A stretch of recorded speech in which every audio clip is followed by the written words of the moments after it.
Eliminatórias da Copa Brasil e Argentina.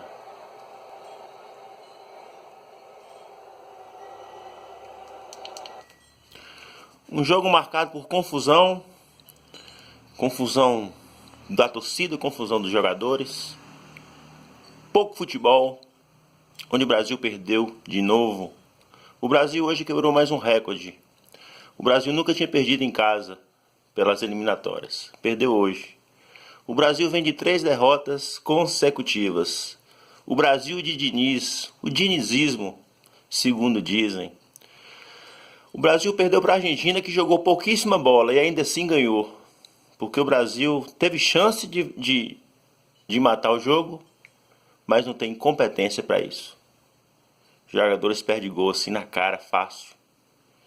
E aí a bola que a Argentina achou, o cara meteu de cabeça. O goleiro é Alisson. Então, só em setembro do ano que vem, a seleção brasileira sai vaiada do Maracanã, lotado. O torcedor brasileiro passa vergonha com a seleção brasileira. Simples assim. Tamo junto, ó.